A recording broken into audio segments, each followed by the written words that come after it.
قارون کو دولت مل گئی، اتنا بڑا خزانہ تھا اس کے پاس کہ قرآن کہتا ہے کہ ایک جماعت مل کے صرف خزانے کی چابیاں اٹھاتی. یعنی یہ معاذ اللہ کوئی گپ نہیں، یہ قرآن مجید نے بیان فرمایا کہ ایک جماعت مل کے صرف خزانے کی. تو حضرت سیدنا موسیٰ علیہ السلام نے کہا زکوٰۃ دو. زکوٰۃ کے معاملے میں لوگ ہیل و حجت سے کام لیتے، غریب ہو جاتے. اس کو کہا زکوٰۃ دو تو کہنے لگا آپ کی تو میرے مال پہ نظر ہے. اب نے فرمایا تو بڑا بیوقوف ہے، مال تجھے اللہ نے دیا ہے نا، تو اللہ کے رستے میں دے. یہ کام ذرا مشکل ہے کہ اس کو بار بار کہا کہ اس نے نہ بجائے اس کے کہ وہ مال دیتا، اس نے حضرت موسیٰ پہ الزام لگا دیا، ایک عورت کو تیار کر کے لایا. یہ الزاموں والا کیس سنتے آ رہے ہیں آپ کہاں تک؟ حضرت یوسف پہ بھی لگا، جناب مریم پہ بھی لگا، حضرت سیدنا موسیٰ کلیم پہ بھی لگا، اور حضرت عیسیٰ پہ بھی. سارے ہوئے نا الزامات. آپ کیا بات کرتے ہیں؟ الزام لگانا، بہتان ترازی کرنا، اور ہمارے یہاں اچھی بات دل سے پھیلتی ہے، بری خبر وہ جلدی پھیل جاتی. ایک عورت کو تیار کر کے لایا معاذ اللہ تعالیٰ حضرت موسیٰ پر الزام لگانے کے لیے، اور جب وہ بی بی آپ کے سامنے لا کے کھڑی کی تو حضرت موسیٰ نے جلال فرمایا تجھے قسم ہے اللہ کی عزت کی، سچ سچ بتا معاملہ کیا ہے. تو وہ خاتون کانپنے لگی، کہنے لگی میں موسیٰ کلیم کے سامنے کیسے کھڑی ہو سکتی، مجھے تو اس نے پیسے دے کے تیار کیا، مجھے اس نے مجھے پیسے دے کے تیار کیا، اور بڑی اس نے مجھے تکلیف دی ہے. یہ جب کہا تو حضرت موسیٰ علیہ السلام رونے لگے کہ تو سارا کچھ کرتا پر میری سفید چادر پہ داغ تو نہ لگانے کی کوشش کر. آپ رونے لگے. آپ یقین کریں لوگ تکلیف دیتے ہیں بعضوں کا، ایسی بات کرتے ہیں جس کا کوئی وجود نہیں ہوتا. تو یہ کچھ لوگ کر دیتے ہیں لیکن وہ سمجھتے نہیں. کہتے ہیں آپ حوصلہ کریں، آپ درویش ہیں. حضرت موسیٰ سے بڑا درویش کون ہوگا؟ کلیم تھے نا اللہ کے، بڑا جگرا ہے نا. لیکن رو پڑے، کہنے لگے تجھے ایسا نہیں کرنا چاہیے. کہنے لگے اللہ اب اسے سزا دے. تو رب کریم نے اس کے سارا ساز و سامان سمیت اسے زمین میں دھنسا دیا. وہ زمین میں غرق ہو گیا اپنے خزانے سمیت. امام اعظم ابو حنیفہ رحمۃ اللہ تعالی علیہ کچھ لوگ حسد کرنے لگے تو ایک عورت ایک دفعہ آ گئی، کہنے لگی کوئی مسئلہ پوچھنا ہے. یہ بڑا کٹھن سا معاملہ ہوتا ہے، جو آدمی جو کام کر رہا ہوتا ہے وہی روپ دھار لیتے. مسئلہ کچھ نہیں، اندر آئی تو باہر سے شور ہو گیا. لوگ آ گئے، کوتوال کو بلا لیا، معاذ اللہ امام صاحب کے پاس بی بی ہے، جیل میں لے گئے، سویرے فیصلہ کریں گے. رات کو ساری رات امام اعظم نے نماز پڑھی، ساری رات، اور کہنے لگے اللہ اب تو میں بوڑھا ہو گیا، اس حال میں اب ان سوالوں کا جواب دوں گا. وہ عورت بھی ساتھ بند تھی، اس عمر میں ان سوالوں کے جواب یار بڑا مشکل ہوتا ہے. اللہ اکبر. اس عمر میں امام صاحب رو رہے تھے تو اس عورت کا دل نرم ہو گیا. امام صاحب سے کہنے لگی مجھے غلطی ہو گئی، میں نے پیسے کسی سے پکڑ لیے تھے. حضور آپ تو اللہ کے نیک بندے. امام صاحب کہنے لگے اب ایک نیکی کر، کوتوال سے کہہ کہ مجھے کوئی تکلیف ہے تو میں دوا کھا کے واپس آ جاؤں گا. تو وہ کوتوال تو پہلے ملا ہوا تھا، اس نے اس کو کہا کہ مجھے کوئی تکلیف ہے میں گھر جاتی ہوں، دوا کھا کے واپس. امام صاحب نے سمجھا دیا. وہ گئی تو جو برقع اس نے پہنا ہوا تھا نا نقاب، ساری عورتیں، وہ جا کے اس نے امام صاحب کی بیوی کو دیا. امام صاحب نے اس کو سمجھا کے بھیجا تھا. وہ برقع گھر لے گئی اور جا کے زوجہ کو ساری بات سنائی. وہ دوائی کھانے گھر چلی گئی اور زوجہ برقع پہن کے تھانے آ گئی.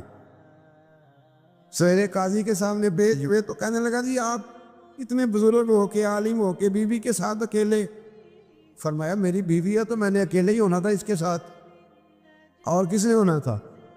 جناب آپ کی بیوی. فرمایا بلاؤ میرے سسر کو، اور بلاؤ محلے کی 10-12 عورتوں کو بھی دیکھ لے. انہوں نے دیکھا تو امام صاحب کی بیوی نکل آئی.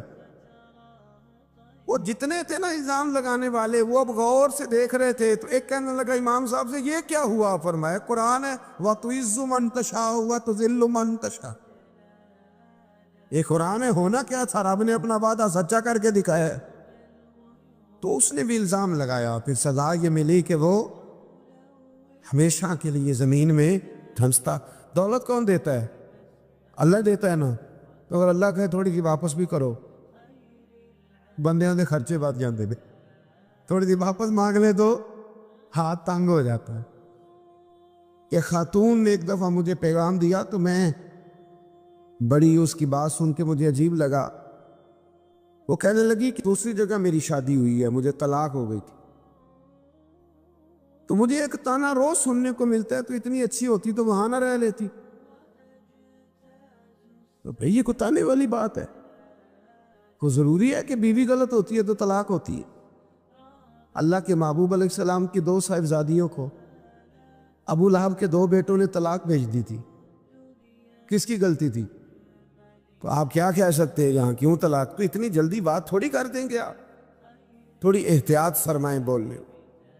حضرت عبداللہ ابن عباس فرماتے ہیں میرے نبی پاک علیہ السلام نے میری تربیت فرمائی، اور محبوب پاک علیہ السلام نے فرمایا عبداللہ یاد رکھنا، یہ نوجوان دوست میری بات لکھ لیں، پریشان لوگ میری بات لکھ لیں، جن کے پاس قوت فیصلہ نہیں وہ اس بات کو لکھ لیں۔ حضرت عبداللہ ابن عباس فرماتے ہیں میرے نبی پاک علیہ السلام نے مجھ سے فرمایا تھا عبداللہ سن، اگر ساری دنیا مل کے تیرا کوئی نفع کرنا چاہے کر نہیں سکتی جب تک میرے رب کی رضا نہ ہو، اور فرمایا ساری دنیا مل کے تیرا کچھ بگاڑنا چاہے تو عبداللہ بگاڑ نہیں سکتی جب تک رب کریم کی حکمت کا تقاضا نہ ہو۔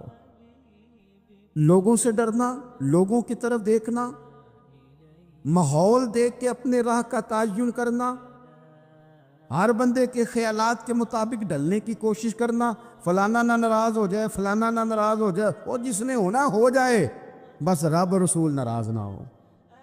اپنی زندگی میں اپنے مالک کو مولا جان کے، بل اللہ مولاکم، اللہ تمہارا مولا ہے، وَهُوَ خَيْرُ النَّاصِرِينَ، وہ بہترین مددگار ہے۔ توجہ جب بھی کریں رب کی جانب کریں، اپنے دل کا قبلہ درست رکھیں، سوچوں کے زاویے سیدھے رکھیں۔ میرے بھائی مالک جب بندوبست کر دے نا، جب مالک بندوبست کر دے پھر ایسا بندوبست کرتا ہے کہ لوگوں کے پاس نا چارہ نہیں رہتا۔ حضرت مریم رضی اللہ تعالی عنہا پاک باز تھی، مسجد میں رہی تھی، پر مالک کی حکمت کے تقاضے بڑے عجیب ہیں نا۔ پھر جناب مریم کو اللہ تعالیٰ نے بغیر شوہر کی اولاد عطا کر دی۔ یہ بات یہ ایسی تھی، کسی نے کہا تھا کہ مخلوق تو فنکار ہے اس درجہ کے پل بھر میں سنگے در کعبہ سے بھی اصنام تراشے، تم کون ہو کیا چیز ہے داغے کبابی، لوگوں نے تو مریم پہ بھی الزام تراشے۔ تو لوگوں نے کہا کدھر سے لے آئی بچہ، تیرا باپ تو ایسا نہیں تھا، کہاں سے لے آئی؟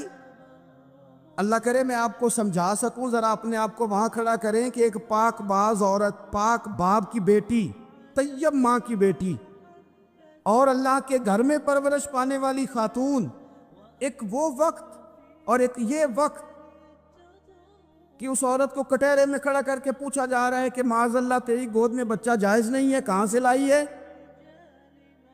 اب خود سے صفائیاں بندہ کتنی کو دے، کتنی کو وضاحتیں کرے۔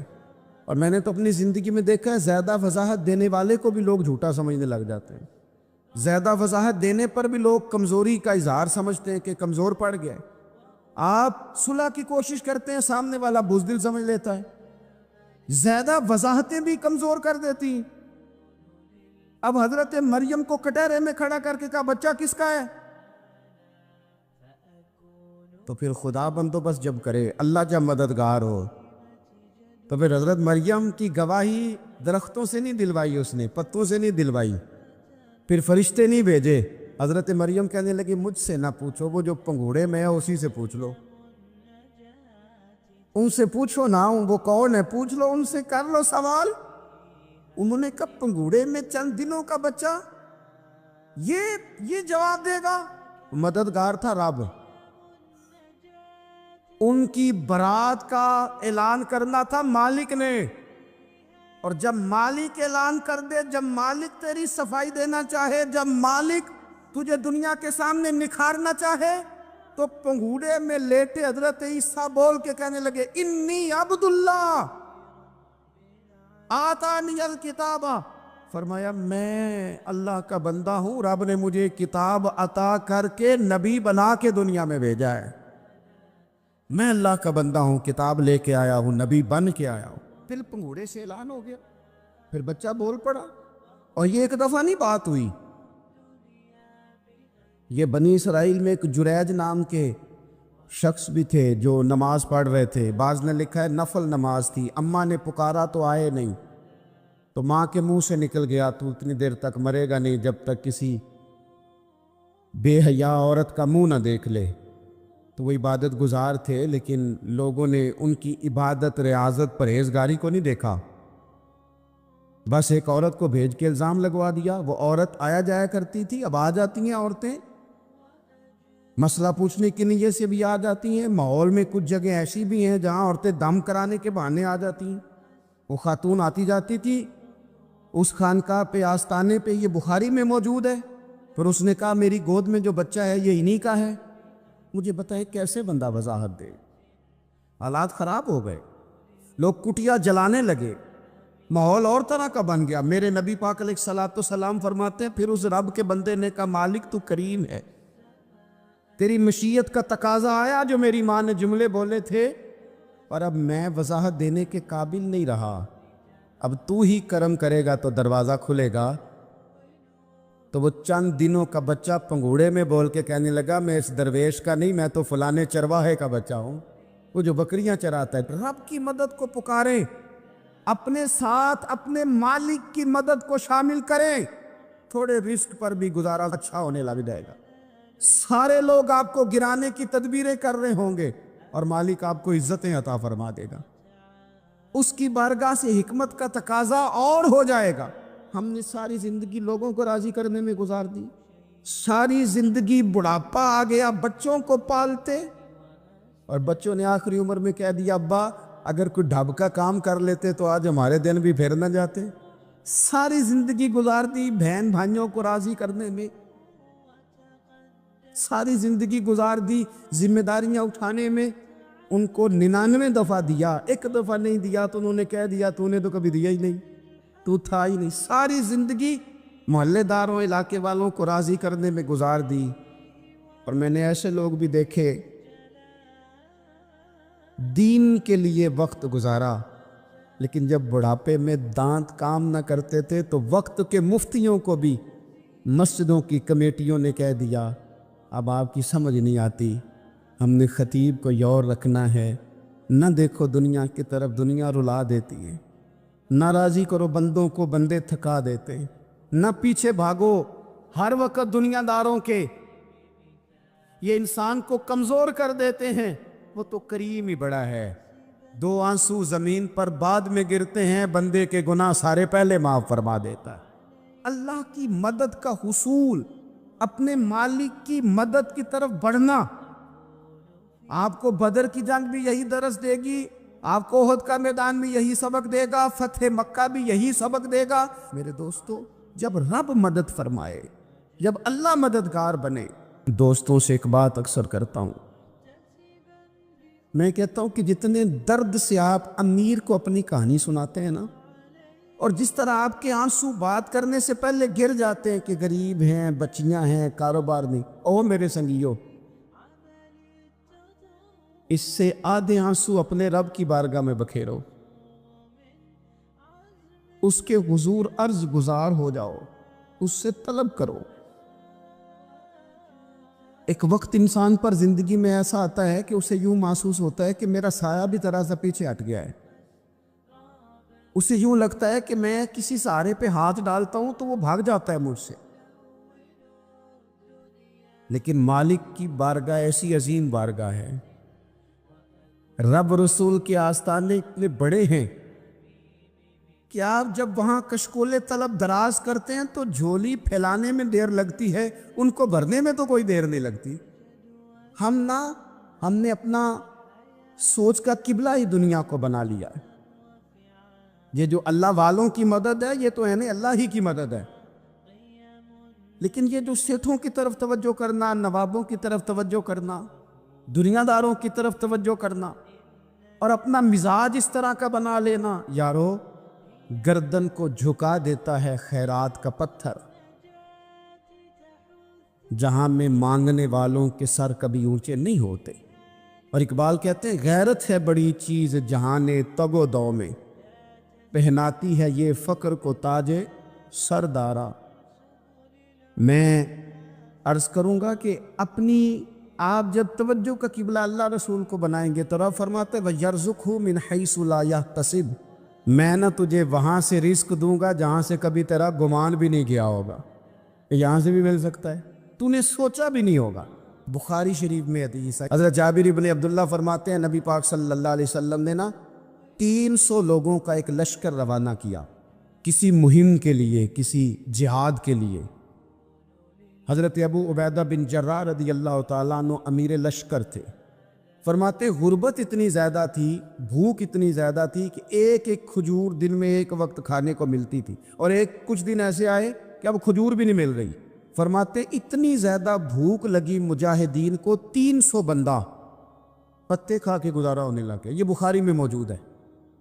آپ فرماتے کہ دریا کے کنارے ہمارا پڑاؤ تھا، ٹھہراؤ تھا، جب بھوک سے نڈھال ہو گئے نا وَيَرْزُقْهُ مِنْ حَيْثُ لَا يَحْتَسِبُ، اللہ وہاں سے روزی دیتا ہے، گمان بھی نہیں ہوتا۔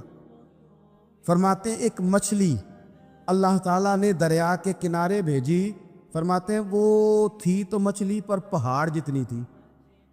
بخاری میں لفظ ہیں، حضرت جابر ابن عبداللہ رضی اللہ تعالیٰ عنہ فرماتے ہیں 300 آدمی 18 دن تک اس مچھلی کو کھاتے رہے، مچھلی ختم ہی نہیں ہوئی۔ مچھلیاں نہیں، مچھلی کہتے ہیں 18 دن 300 بندہ کھاتا رہا، مچھلی ختم ہی نہیں ہوئی۔ اور فرماتے ہیں کہ اس کی ہڈی نکال کے، کانٹا کہیں گے آپ اپنی زبان میں، کہتے ہیں وہ نکال کے نا تو اس کو کھڑا کیا نا جب، تو اونٹ کجاوے سمیت اس کے بیچ سے گزر جاتا تھا، 2 اس کے کانٹے جوڑے۔ فرماتے ہیں وہ اس کا گوشت ہم کھاتے تھے اور اس کی چربی بطور تیل کے ہم جسموں پہ ملتے تھے، بیماروں کو اس سے سکون آتا تھا، تندرستی شفا ہوتی۔ فرماتے ہیں ہم کھایا بھی ہم نے، اور کچھ لے کے ہم مدینے بھی گئے، اور قربان جائیں نبی پاک نے بھی اس میں سے کھایا۔ ہم نے عرض کی حضور یہ معمہ کیا ہے، یہ ماجرا کیا ہے؟ تو محبوب نے فرمایا تمہارے پاس غذا نہیں تھی، رب نے تمہارے لیے بندوبست کیا ہے، اللہ نے تمہیں دیا ہے۔ مکان شروع کر لیا، ایک صاحب نے مکان بنانے لگے، آپ وہ حساب لگا رہے ہیں، کہتے ہیں میرے پاس اتنے پیسے ہیں، اتنے میں نے فلانے دوست سے کہنا ہے اس نے دے دینے، اتنے فلانے رشتہ دار سے کہنا ہے اس نے دے دینے، اتنے فلانے سے کہنا ہے اس نے دے دینے۔ یہ ساری کاپی بنا کے مکان شروع کر لیا۔ جو روز کہتا تھا نا کوئی حکم ہو جاتے دسی، سب سے پہلے اس کو کہا میاں پیسے چاہیے دین، وہ کہندا ہو کل ہی منڈا ٹوریا ہے، کہدے تو پرسوں 10 داتے لب جانے سن۔ میں آپ کو اپنے تجربے کی بات بتا رہا ہوں۔ یہ لوگوں کا خیال ہوتا ہے نا کہ آپ سٹارٹ کریں فلانا کام، ہم آپ کے ساتھ ہیں، اللہ کا ہی کوئی نظام ہے، وہ بالکل بھی نہیں ساتھ ہوتے۔ لیکن ایسا نہیں ہے کہ کوئی ساتھ نہیں ہوتا، اللہ تعالیٰ بڑے اسباب پیدا کرتا ہے، وہاں سے دیتا ہے جہاں سے گمان بھی۔ ہمارا یہ ذہن بن جاتا ہے ہم ساری اپنے حساب سے چلتے، اتنے رشتہ داروں سے، اتنے کون آپ کے ساتھ چلے گا، سوال ہی نہیں پیدا ہوتا۔ یہ سارے کام چھوڑ کے سب سے پہلے 2 رکعتیں پڑھو، اپنے رب کی بارگاہ میں، رسول کائنات کی بارگاہ میں گزارشات اور استغاثے پیش کرو، وہاں سے خیر طلب کرو۔ دنیا دار کیا دیں گے، کیا دے سکتے ہیں، کیا حیثیت ہوتی ہے کسی؟ اللہ کہتا ہے وہاں سے دوں گا۔ تو جو اللہ مال دے وہ لینا چاہیے کہ رشتہ داروں کا مال دیکھنا چاہیے؟ جو اللہ دے وہ لینا چاہیے کہ سیٹھوں نوابوں کی جیبیں دیکھنی چاہیے؟ جو اللہ دے وہ قبول کرنا چاہیے یا دیکھنا چاہیے کون سا آدمی کہاں پہنچ گیا؟ چھوڑو، اپنی مٹی پہ چلنے کا سلیقہ سیکھو۔ کسی کے سنگ مرمر پہ چلو گے تو پھسل جاؤ گے۔ مدد اللہ سے چاہیں، اپنی توجہات کا مرکز رب رسول کی ذات پہ بنائیں، پھر آپ محسوس کریں گے کہ بڑی جلدی اللہ تعالیٰ کی مدد آنے لگی ہے۔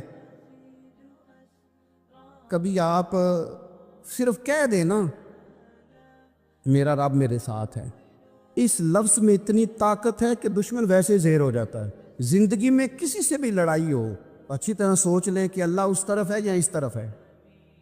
اگر آپ زیادتی پہ ہیں تو پھر رب مظلوم کی جانب ہے. اگر اللہ کی مدد آپ کے ساتھ ہے تو دنیا کی کوئی طاقت آپ کو گرا نہیں سکتی. اور اگر آپ مظلوم کے مقابلے میں ظالم بن کے آپ کھڑے ہو گئے ہیں اور آپ نے رویہ وہ اختیار کیا ہے کہ جس میں مدد نہیں آئے گی, تو پھر یاد رکھ لیں کہ آپ کوئی بھی ہیں, کہاں بھی ہیں, آپ کمزور ہیں. طاقتور تھے ابتدائے اسلام میں, ظاہری طاقت تھی کفار مکہ کے پاس, وہ ڈنڈوں سے مارتے تھے غریبوں کو, ان کے ہاتھوں میں ڈنڈے تھے, پر خدائی طاقت ان مظلوموں کے ساتھ تھی. صاحب زرقانی نے لکھا ہے حضرت زنیرہ رضی اللہ تعالیٰ عنہ ایک لونڈی ہیں, غریب ہیں, ماڑے دا کی کام محمد نہ سجانا یا رونا, غریب سادی بی بی اور لونڈی کنیزہ, ایک مشرک کی کنیزہ تھی, انہوں نے کلمہ پڑھ لیا, وہ ڈنڈوں سے مارتا, دروں سے مارتا, تکلیف دیتا. حضرت زنیرہ رضی اللہ تعالیٰ عنہ کو اتنا مارا, اتنا مارا. اب آپ ایک اور پہلو پر بھی غور کریں, مار بھی پڑ رہی ہے پر خدا ادھر ہی ہے, اللہ کی مدد ادھر ہی ہے. رب کہتا ہے کہ پہلے تو صبر کرنا, ان اللہ مع الصابرین, تو صبر کرے گا تو پھر رب کی معیت ملے گی. ذرا ٹھہرنا, تو تھوڑا ڈٹنا. ان الذین قالوا ربنا اللہ ثم استقاموا تتنزل علیہم الملائکہ, تو کہے اللہ میرا رب ہے, پھر تو پہلے ڈٹ, پہلے تو نے ڈٹنا ہے. ثم استقاموا, جو ڈٹ گیا, تتنزل علیہم الملائکہ, ڈٹنے والے کے لیے مدد آتی. پہلے تھوڑا ٹھہرنا پڑتا ہے, پہلے تھوڑا صبر کرنا پڑتا ہے, حوصلہ کرنا پڑتا, اس کے بعد مدد آتی. مار پڑ رہی ہے, مارا جا رہا ہے. حضرت زنیرہ کو ان کا مالک جو ہے ظاہری آقا وہ مار رہا ہے, یہ کنیزہ ہے, اتنا مارا, اتنا مارا, ان کی بینائی چلی گئی, نظر آنا بند ہو گیا. ابو جہل آیا اور کہنے لگا زنیرہ دیکھا نا ہمارے بت تیری آنکھیں لے گئے, معاذ اللہ, لات و منات ہمارے بتوں نے تجھے اندھا کر دیا.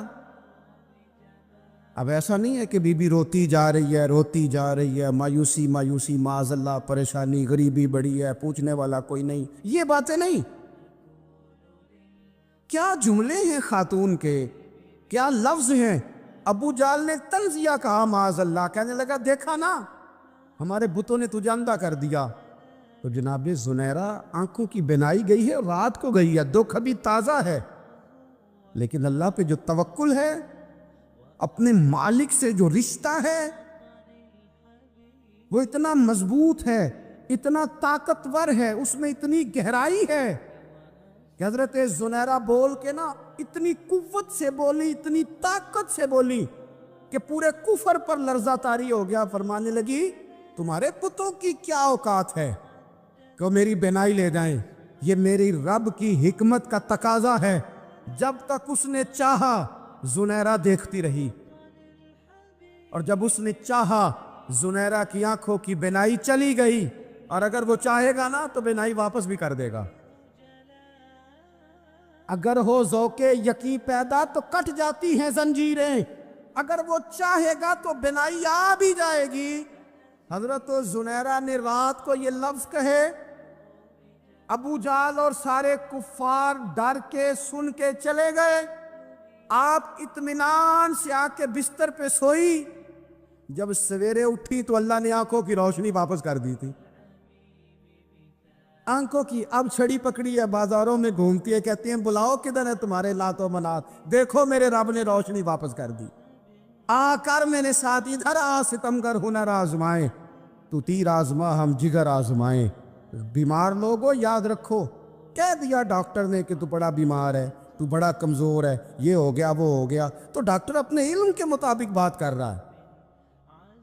ہوگا تو وہ جو میرا رب چاہے گا. کمزور ہو جانا, پریشان ہو جانا, تکلیف میں آ جانا, پتہ نہیں بات ہو گئی ہے تو جانے کیا ہو جائے گا. اپنی زندگی کے اندر اپنے رب سے رشتہ مضبوط کرے, رسول کائنات سے رشتہ مضبوط کرے, اللہ والوں سے رشتہ مضبوط کرے. حضرت زنیرہ نے پیغام دیا کہ زندگی میں جو جینا چاہتے ہیں تو وہ رب کا نام لے کے جی سکتے ہیں. جو اپنی زندگی میں خوشیاں دیکھنا چاہتے ہیں تو رسول اللہ کے نام پر خوشیاں دیکھی جا سکتی ہیں. توکل کی بنیاد پر بندہ خوشیاں لے سکتا ہے. اور اگر انسان میں توکل نہیں ہے تو پھر وہ اس کالے جادو سے بھی ڈر رہا ہے, وہ نیلے سے بھی ڈر رہا ہے, وہ پیلے سے بھی ڈر رہا ہے, وہ فلانے سے بھی ڈر رہا ہے, وہ میرے خلاف فلانا رشتہ دار سازش کر رہا ہے تو ڈر رہا ہے, فلانا میرے بارے میں یہ کر رہا ہے تو ڈر رہا ہے, وہ پتہ نہیں دنیا ادھر ہو جائے گی تو کیا ہو جائے گا, اٹھ باندھ کمر کیوں ڈرتا ہے, پھر دیکھ خدا کیا کرتا ہے. تو اس ساری گفتگو کا نچوڑ آپ کو یہ عرض کیا ہے. سب سے پہلے تو یہ کہ میدانوں میں مدد بھی اللہ کی, رزق میں مدد بھی اللہ کی, فصلیں خشک ہوں تو مدد پھر بھی اللہ کرے تو پھر ساری مدد, اور اگر انسان بیمار ہو تو پھر بھی مدد اللہ کی. تو اپنے اللہ کی جانب توجہ کو بڑھائیں, آپ اللہ سے مدد کے سوالی بنیں.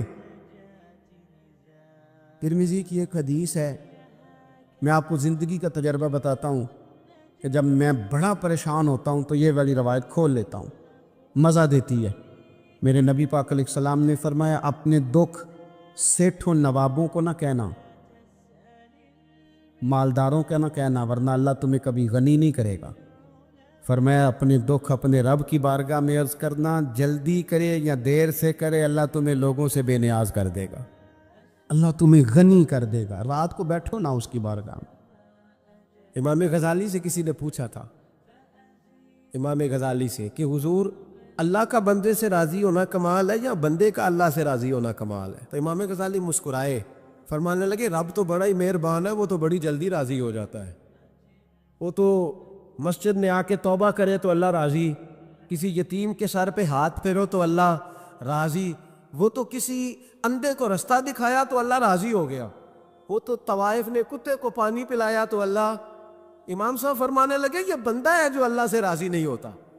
جس کے پاس اولاد نہیں وہ کہتا ہے چلو ایک بیٹی مل جائے تو میں راضی ہوں, بیٹی مل گئی تو کہتا اب ایک بیٹا بھی ملے تو پھر راضی ہوں, پھر کہتا ہے یہ دونوں اچھی تعلیم حاصل کر لے تو پھر میں راضی ہوں, پھر کہتا ہے یہ بہت زیادہ پیسے کمائے تو پھر میں راضی ہوں. بہرحال راضی ہوتا, لیکن جو راضی ہو جاتا ہے نا, اللہ اکبر, جو اللہ سے راضی سکھی بڑا رہتا ہے, سکون میں بڑا رہتا ہے, مطمئن بڑا رہتا ہے. جو سمجھ لیتا ہے نا کہ جو میرے رب نے بہتر سمجھا وہ میرے اللہ نے مجھے. میں کبھی کبھی سوچتا ہوں کہ یار حضرت بلال حبشی نے کوئی عہدہ نہیں مانگا ساری زندگی, انہوں نے نہیں کہا مجھے بھی ایک صوبے کا گورنر بناؤ میری بھی خدمات ہے, مجھے بھی وزیر خزانہ بناؤ میرا بھی کچھ بنتا ہے. ایک دفعہ نہیں کہا سیدنا بلال حبشی رضی اللہ تعالیٰ عنہ نے کہ میری بھی کوئی ڈیوٹی ایسی ہونی چاہیے کہ مجھے چلو سپہ سالار ہی بنا دیا جائے.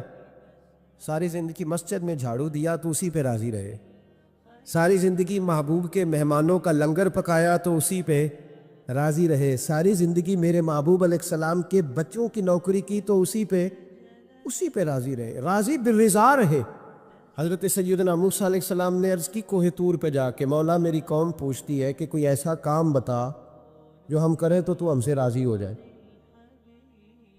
حضرت موسیٰ کی قوم کا خیال تھا کہ تہجد کا حکم آئے گا تو پڑھیں گے, صدقات کا حکم آئے گا تو دیں گے, جہاد کی بات ہوگی تو کریں گے. کچھ جو نیک لوگ تھے ان میں سے انہوں نے یہ پیغام دیا کہ مالک ہمیں بتائے کہ وہ کس کام پہ راضی ہوتا ہے, ہم وہ کام کریں تاکہ اللہ ہم سے راضی ہو جائے. حضرت موسیٰ کلیم کہتے میں نے عرض کی مولا میری قوم پوچھتی ہے کہ کون سا ایسا کام کریں کہ تو راضی ہو جائے.